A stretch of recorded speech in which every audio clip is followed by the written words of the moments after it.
Hi everyone, welcome to my YouTube channel. இன்னைக்கு நாம chicken tikka biryani எப்படி செய்யலாம்னு பார்க்கலாம். இதுக்கு தேவையான பொருட்கள் எல்லாம் நான் டிஸ்கிரிப்ஷன் பாக்ஸில் கொடுத்துருக்கேன், செக் பண்ணிக்கோங்க.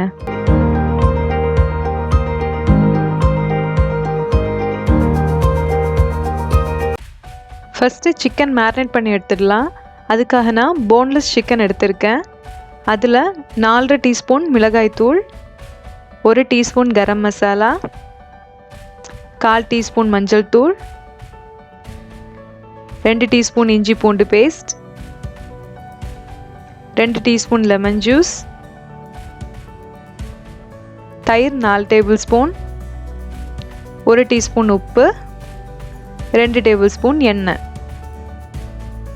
இவ்வளோ சேர்த்து மசாலா எல்லாம் சிக்கனில் நல்லா கோட் ஆகிறது மாதிரி மிக்ஸ் பண்ணி வச்சுக்கோங்க.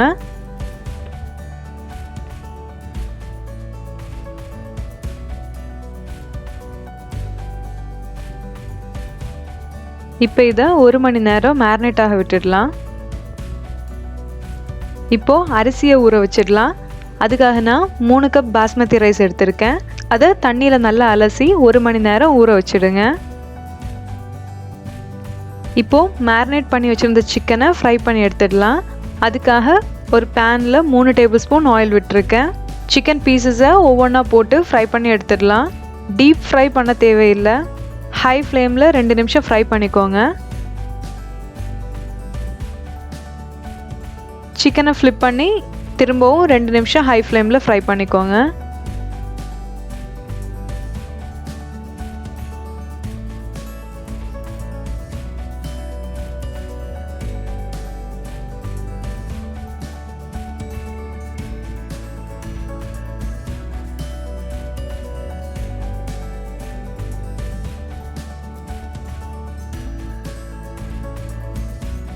இப்போ ஃப்ளேமை ரெடியூஸ் பண்ணி 3 நிமிஷம் ஃப்ரை பண்ணி எடுத்துடலாம் 2 சைடுமே.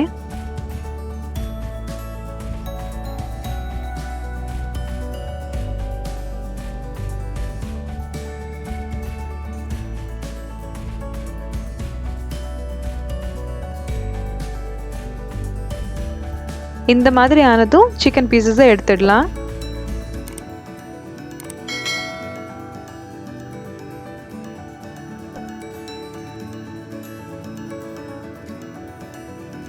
சிக்கன் டிக்கா ரெடி ஆயிடுச்சு. இதே மாதிரி எல்லா சிக்கன் பீசஸையும் ஃப்ரை பண்ணி எடுத்துக்கோங்க. இதை எடுத்து வச்சிடலாம். பிரியாணி செய்கிறதுக்காக கிரேவி ரெடி பண்ணிடலாம். அதுக்காக ஒரு பேனில் 3 டேபிள் ஸ்பூன் எண்ணெய் ஊற்றிருக்கேன். எண்ணெய் சூடானதும் 2 பெரிய வெங்காயத்தை நீளமாக கட் பண்ணி எடுத்திருக்கேன். அதை சேர்த்து நல்லா வதக்கிடலாம்.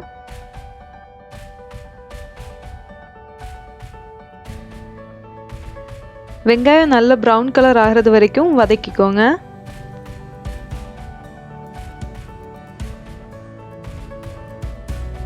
வெங்காயம் நல்லா வதங்கிடுச்சு. இப்போ நாம் அதில் 1/2 டீஸ்பூன் இஞ்சி பூண்டு பேஸ்ட் ஆட் பண்ணிடலாம். அதோட பச்சை வாசனை போகிறது வரைக்கும் அது நல்லா கலந்து விட்டுக்கோங்க.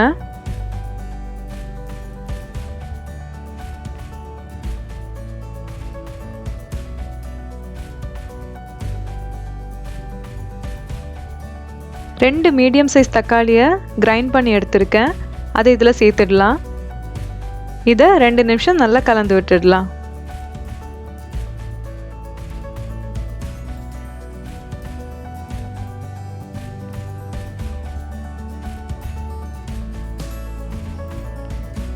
இப்போ இதில் மசாலா சேர்த்துடலாம்.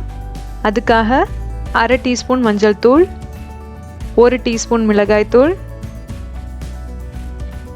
5 டீஸ்பூன் பிரியாணி மசாலா, 1/4 டீஸ்பூன் உப்பு, 3 டேபிள் ஸ்பூன் தயிரை நல்லா விஸ்க் பண்ணி எடுத்திருக்கேன். இதையும் சேர்த்து நல்லா கலந்து விட்டுக்கோங்க.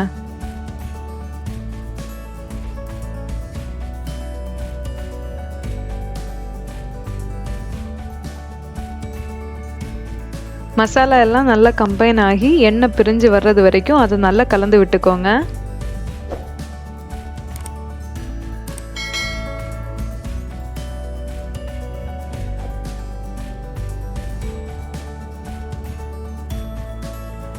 கிரேவியில் நல்லா எண்ணெய் பிரிஞ்சு வந்ததும் இதில் 3 பச்சை மிளகாய் ஆட் பண்ணிக்கோங்க. கூடவே கொத்தமல்லி புதினா இலை சேர்த்துக்கோங்க. இவ்வளோ சேர்த்து 2 நிமிஷம் நல்லா கலந்து விட்டுடலாம்.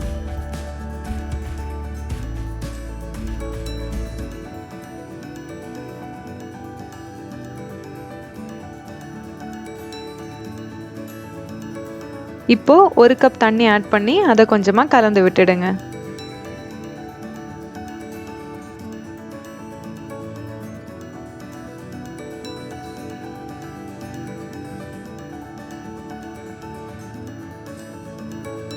லோ ஃப்ளேமில் வச்சு 2 நிமிஷம் குக் பண்ணிக்கோங்க.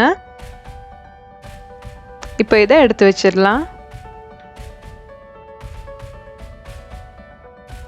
இப்போ அரிசியை வேக வச்சிடலாம். அதுக்காக ஒரு பாத்திரத்தில் கொஞ்சம் தண்ணியை கொதிக்க வச்சுருக்கேன். அதில் தேவையான அளவு உப்பு, 1 டேபிள் ஸ்பூன் எண்ணெய் இவ்வளோ சேர்த்து கலந்து விட்டுக்கோங்க.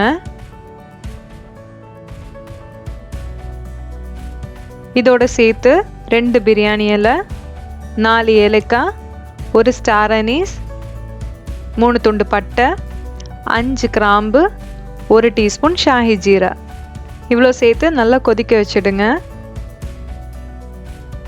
இப்போ அதில் அரிசியை சேர்த்துடலாம்.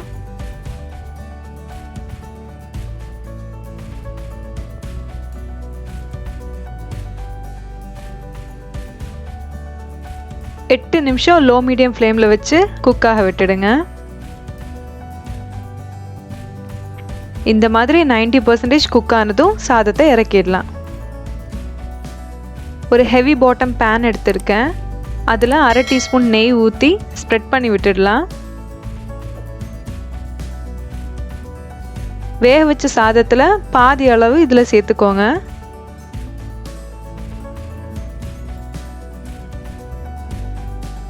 இதில் கொஞ்சமாக கொத்தமல்லி புதினா இலை சேர்த்துடலாம். இப்போ இதில் ரெடி பண்ணி வச்சுருந்த கிரேவி எல்லாத்தையும் சேர்த்துடுங்க.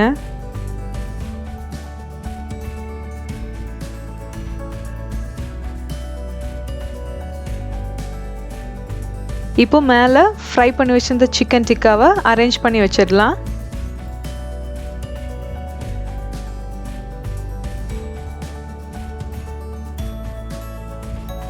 இப்போ மீதி இருக்கிற சாதத்தை எல்லாம் மேலே ஸ்ப்ரெட் பண்ணி விட்டுக்கோங்க.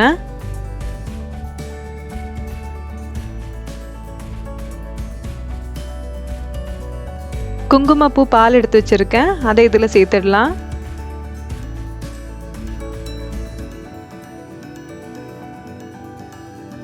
கொத்தமல்லி புதினா இலை சேர்த்துடலாம்.